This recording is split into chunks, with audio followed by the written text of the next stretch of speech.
Vous trouvez que beaucoup de choses sont trop compliquées? Bonjour, c'est Bertrand, votre coach web. Bienvenue dans ce nouvel épisode du podcast, épisode 492. J'espère que vous avez la patate, la forme, de l'énergie.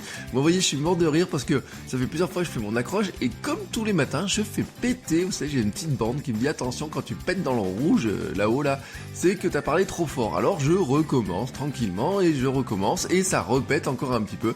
Alors je suis désolé pour vos oreilles. Voilà, c'est ma semaine sur la motivation. Vous voyez, je suis motivé à fond. Et je vais vous donner, alors je vous ai donné des petits hacks sur la motivation, sur le fonctionnement, etc. Et aujourd'hui, finalement, comment on aide finalement cette motivation, comment on évite de tuer cette motivation. Nous sommes mercredi, donc je vais vous donner par une petite citation qui est signée de Scott Adams. Alors Scott Adams est l'auteur de la série Dilbert, vous savez, qui dépeint le monde de l'entreprise d'une manière plutôt satirique et assez aiguisée. Il est aussi auteur d'autres ouvrages. Et alors, il a une petite phrase qui dit « Le premier travail d'un manager n'est pas d'apporter la motivation, mais de supprimer les obstacles. » Et j'aime bien cette phrase parce que elle fonctionne aussi très bien pour nous en tant que manager de nous-mêmes. Finalement, quand nous créons du contenu, nous sommes managers de nous-mêmes. Quand nous travaillons seuls, quand nous travaillons sur notre propre projet, nous sommes finalement notre propre manager et réfléchir ainsi à comment enlever les freins est un moyen d'avancer très sûr, car finalement, c'est ce qui va nous permettre quelque part de démarrer très rapidement. En fait, l'idée c'est que quand nous sommes motivés, on peut mettre en place plein de tactiques de motivation, se dire je vais faire ça, ça et ça, je suis motivé pour le faire. Si quand vous commencez dès le début, vous trouvez que c'est compliqué, qu'il y a trop de choses à faire et autres, finalement vous n'allez pas vraiment le faire. Le meilleur hack de motivation est finalement de rendre les choses aussi simple que possible à faire ensuite une fois que vous êtes motivé. Et c'est d'ailleurs, on trouve beaucoup d'auteurs qui sont sur cet esprit-là, qui disent alors je sais plus lequel, certains c'était type Hemingway et compagnie, qui disent tout est installé, tout est prêt, etc. Là, j'ai plus qu'à continuer la phrase que j'ai commencé à écrire. Par exemple, vous voyez, vous trouvez souvent ce genre d'astuces comme ça chez les écrivains, chez les auteurs.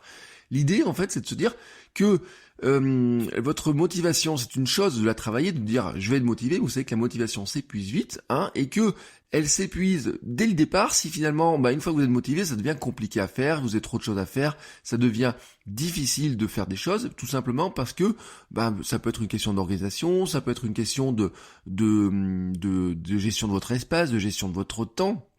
Bref, tout ce qui va vous freiner, et vous êtes votre manager, vous êtes votre propre manager, et c'est par exemple pour ça que moi, en tant que manager de mon propre contenu, j'ai pris la décision sur décembre, j'ai fait pas mal de tests sur décembre, de revoir mon studio, comment j'ai organisé le placement du micro, comment j'ai organisé le placement de ma caméra, pour faire de la vidéo et du podcast beaucoup plus simplement.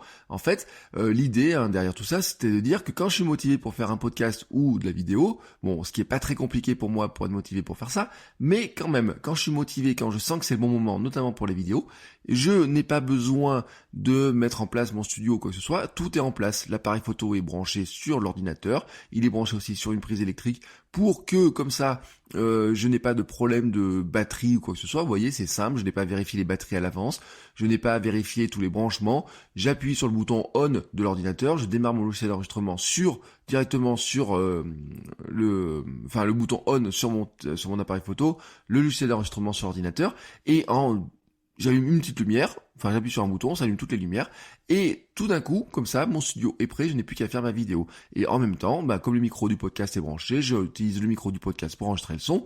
Bref, tout ça fonctionne extrêmement simplement. Je vous ai fait une vidéo, j'ai fait une vidéo un samedi, il y a 15 jours à peu près, je vous mets le lien dans les notes de l'épisode, où je vous montre comment c'est organisé, et comment j'ai organisé les choses.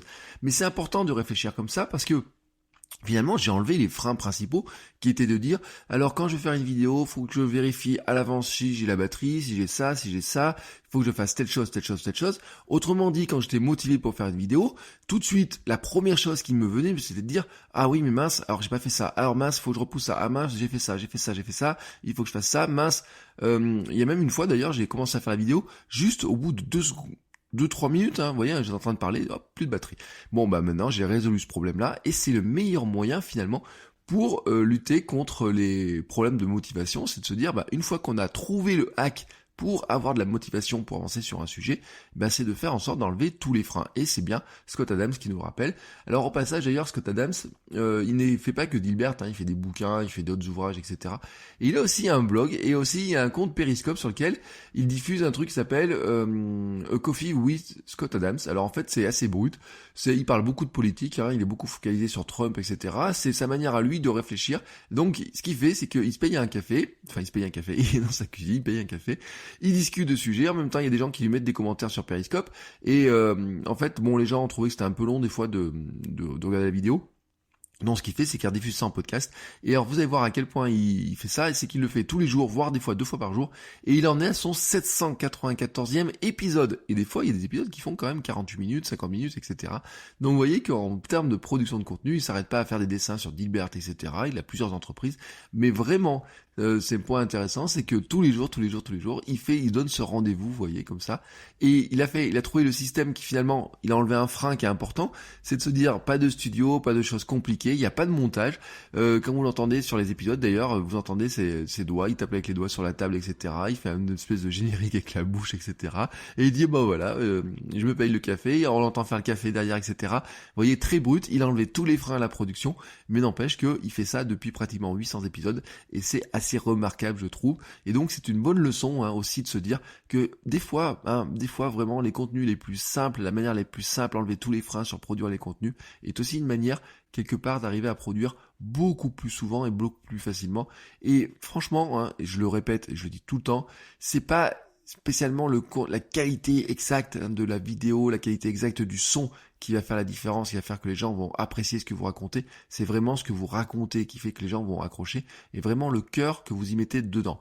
Donc, enlevez tous les freins qui sont mentaux, physiques, organisationnels, etc. sur vous dire, il faut que je prépare absolument tout ça avant d'appuyer sur le bouton on. Non, appuyez sur le bouton on le plus facilement possible et enlevez tous les freins. C'était pour ça que j'aimais bien cette petite citation de Scott Adams. Sur ce, je vous souhaite à tous une très très très très belle journée. Soignez votre énergie. On se retrouve demain pour un nouvel épisode.